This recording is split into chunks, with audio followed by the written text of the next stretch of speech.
अस्सलाम वालेकुम जी, क्या हाल चाल है आप सबके। आई होप कि आप सब बिल्कुल खैरियत से होंगे। So welcome back to my channel. तो सबसे पहले तो जो भी लोग नए हैं, मतलब जो मेरे इस चैनल को जिन्होंने रिसेंटली भी ज्वाइन किया है, तो उनको बहुत ही प्यारा सा वेलकम। और जी, सर्दियाँ आ चुकी हैं। आप लोग मुझे कौन कौन से शहर से देख रहे हैं मुझे ज़रूर बताइएगा, और आप लोगों के शहरों में कितनी ठंड होगी थी, क्योंकि यहाँ सियालकोट में तो बहुत ज़्यादा ठंड होगी हुई है। 3-4 दिन हो गए हुए हैं और अच्छी खासी ठंड होगी हुई है।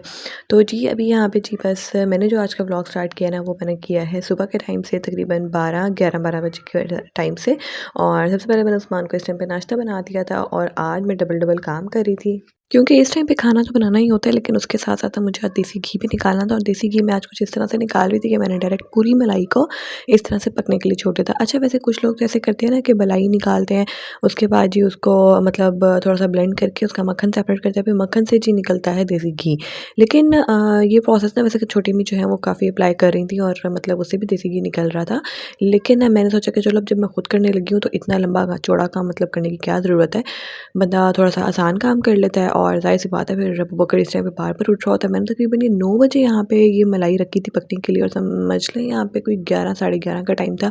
मैं दोबारा से किचन में आके ना अब खाना बना रही हूँ, और अभी तक जो है ना वो ऑयल सेपरेट नहीं हुआ, बल्कि हल्का हल्का होने लग गया। तकरीबन इसको 3 घंटे लगे थे मैक्सिमम, और उस मलाई को पकते हुए मतलब हाँ 3 घंटे लगे, और उसके बाद जितना भी उसका देसी घी था वो सेपरेट हो गया। और खाने में आज मैं बहुत ही सिंपल सी रेसिपी बना रही थी, ये आलू चिकन और शिमला मिर्च। वैसे तो ज़्यादातर हम लोग आलू चिकन बना लेते हैं, लेकिन क्योंकि वो बार बार वही रेसिपी मतलब बार बार बन रही होती, तो मैंने सोचा चलो आज ना आलू चिकन को थोड़ा सा ड्राई फॉर्म में बनाते हैं, उसको भून के। और उसके अंदर मैंने थोड़ी सी एंड पे ना शिमला मिर्च भी दम के टाइम पे डाल दी थी। तो शिमला मिर्च से ना सालन का जो जायका होता है ना, वो बड़ा ही मज़े का हो जाता है। मुझे वैसे शिमला मिर्च बड़ी पसंद है, जैसे ऑमलेट वगैरह में भी डल जाती है, या फिर फ्राइड राइस में डलती है, या फिर खाने में डल जाती है, या आलू शिमला मिर्च का सालन बनता है, तो वो मुझे बड़ा ही जायका उसका अच्छा लगता है। अच्छा, यहाँ पे ना बस आहिस्ता-आहिस्ता जो है ना ये देसी घी भी सेपरेट हो ही रहा था। अच्छा, ये जो इसका आप देख रहे हो बीच में ये जो सारा इकट्ठा हो रहा है, तो ये भी एक किस्म का ना खोया ही है। इसको आप सेपरेट कर लो तो ये आपके जितने भी मीठे बनते हैं ना, स्पेशली देसी मीठे जो होते हैं, जैसे कि खीर हो गई, हलवा हो गया, गाजर का हलवा जैसे आजकल बनता है, तो इन सब में ना ये जो है ना ये खोया जो है ये बड़ा ही अच्छा टेस्ट देता है। अगर आप सिर्फ ये खोया डाल दे रहे हो तो ऐसा लगेगा जैसे आपने वो जो मीठा है ना वो देसी घी में बनाया है। तो बस साथ-साथ मैं उसको भी मतलब खाने को भी देख रही थी, जो मैं बना रही थी, पका रही थी, और यहाँ पे साथ-साथ देसी घी में भी मैं चमचा हिलाई जा रही थी। अच्छा, मैंने रखा ये 9 बजे तक पकने, और बिल्कुल आपने इसको धीमी आँच पे, बिल्कुल जो हल्की-सी आँच होती है ना, बिल्कुल हल्की आँच, उस पे इसको पकाना होता है, क्योंकि वरना ये नीचे लग जाता है बहुत ज़्यादा, अगर इसको थोड़ी-सी भी इसकी आँच ज़्यादा हो जाए। और उसके बाद ना 10-10 मिनट के बाद मैं किचन में आ रही थी, और मैं बार-बार चम्मच को ना हिला के जा रही थी, फिर भी हल्का-सा अब लगना शुरू हो गया था नीचे, क्योंकि लगता है ये थोड़ा-सा नीचे इसका जो ये खोया ये जो होता है ना निकलता है, ये थोड़ा-थोड़ा नीचे चिपकने लग जाता है। लेकिन हल्का-हल्का अब 10-10 मिनट के बाद आके स्पून इसको हल्का-सा मतलब स्टर कर दें, तो ये है कि ज़्यादा नहीं लगता, और बिल्कुल आपने धीमी आँच रखनी होती है। तो उसके बाद जैसे ही वो ऑयल जो सारा देसी घी था ना, वो मुझे लगा जैसे बिल्कुल सेपरेट हो गया है, और वो जो खोया है ना वो सारा वो मतलब भून के एक जगह पे साइड पे मतलब आने लग गया हुआ है।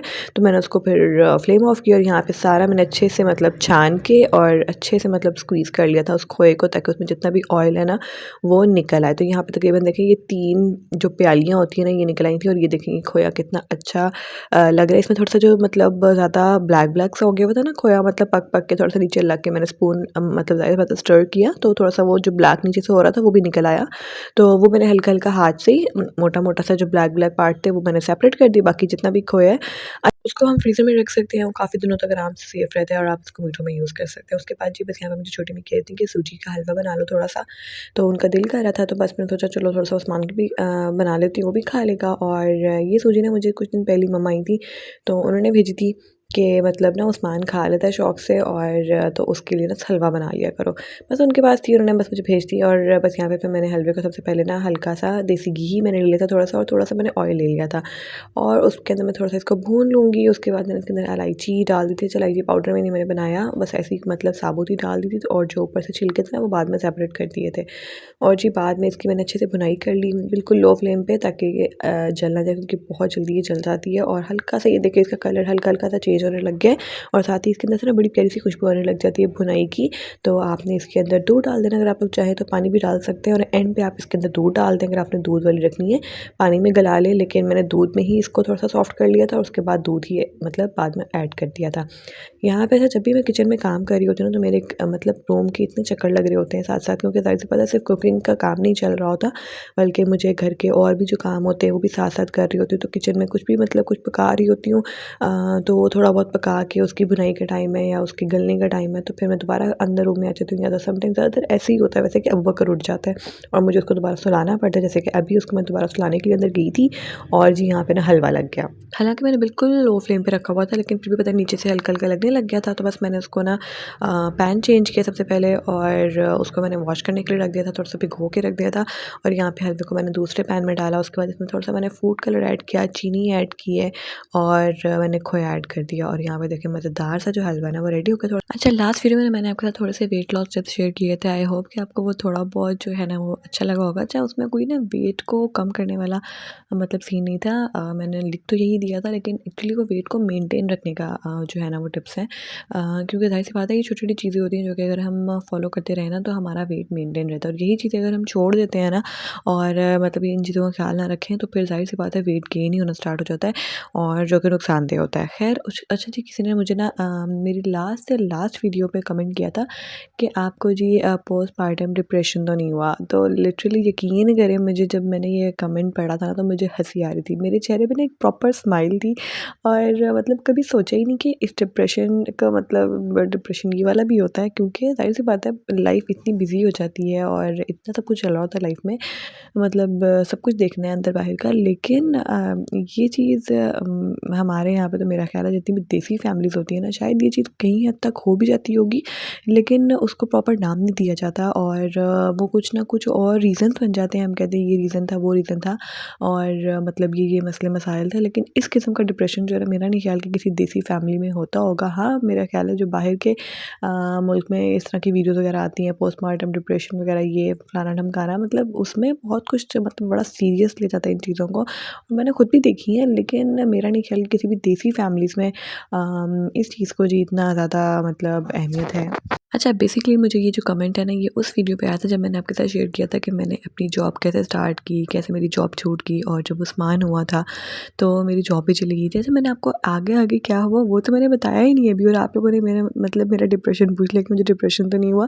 ख़ैर, मुझे ऐसा कोई डिप्रेशन नहीं हुआ था, अल्हम्दुलिल्लाह मैं बिल्कुल ठीक थी और मतलब बड़ा मतलब बेशक जॉब चली गई थी, उसका मुझे दुःख बहुत था। हाँ, उसका अफ़सोस मुझे आज तक है, लेकिन ख़ैर फिर भी जो है ना, ज़ाहिर-सी बात है आपको बच्चों के लिए बहुत बहुत कुछ करना पड़ता है और बहुत वही बातें कुर्बानियाँ देनी पड़ती हैं, तो कोई बात नहीं, इतनी छोटी-छोटी चीज़ों से डिप्रेशन ये वो।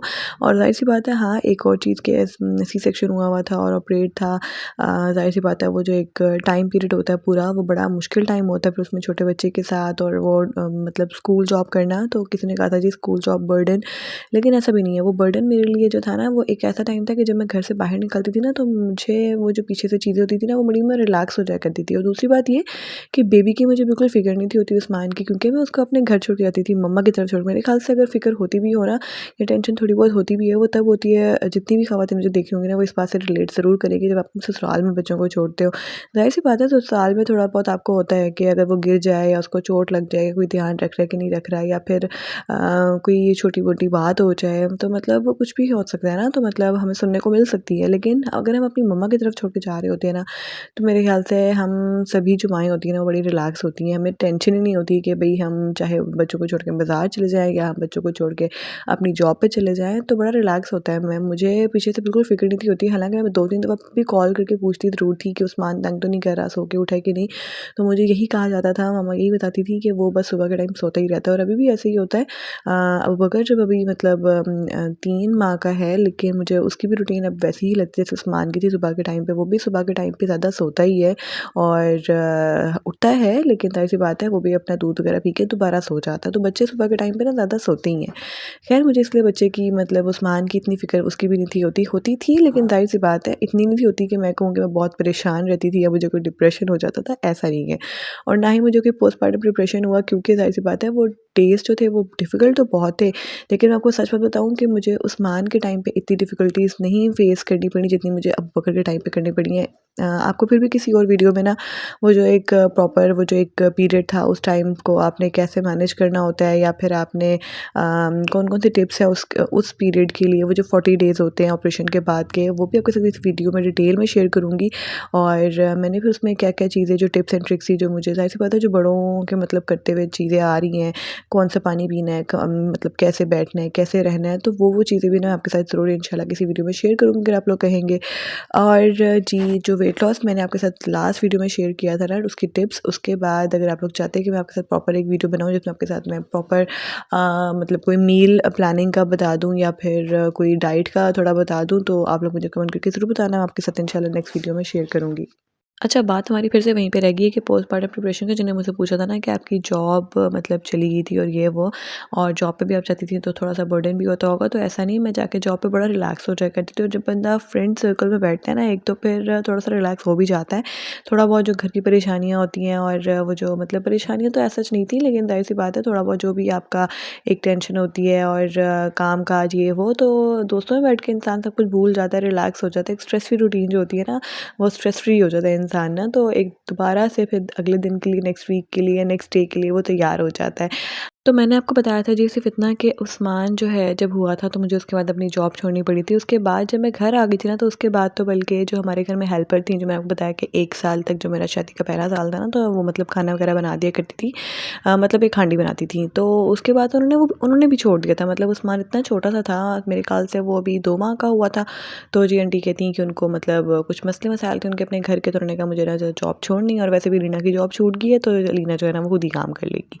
तो मतलब उन्होंने उस तरह से कह दिया था मुझे, चलो आप खुद कर लेना, मैनेज कर लेना। वो ख़ैर मुझे तो करना ही था, तो बस हेल्पर ने भी छोड़ दिया, और मैंने जो अपने घर में कभी कुकिंग प्रॉपर की नहीं थी, वो मुझे आके यहाँ पे प्रॉपर कुकिंग मतलब उस्मान के साथ ही मतलब मैंने स्टार्ट किया था। और लेकिन फिर ये था अपने कामों को खुद ही मैनेज करना था। और फिर दूसरी बात ये कि छोटी में भी उस टाइम पे जो है ना घर पे नहीं थी होती, क्योंकि उनको भी जाना पड़ा था मेरी नंद की तरफ किसी वजह से। और उस टाइम पे फिर मैं बिल्कुल अकेली थी, लेकिन फिर भी जो है ना मैंने घर के सारे काम, और मैं समझती हूँ कि मैंने अब जो है ना फिर भी अपने काम थोड़े बहुत हेल्पर से मतलब करवा लेती हूँ। लेकिन उस टाइम पे तो मैं बिल्कुल भी नहीं थी कहती, अपने काम खुद ही कर रही होती थी, उस्मान के कर रही होती थी, और अकेली कर रही होती थी सुबह के टाइम पे, क्योंकि मैं बिल्कुल मैं अकेली होती थी।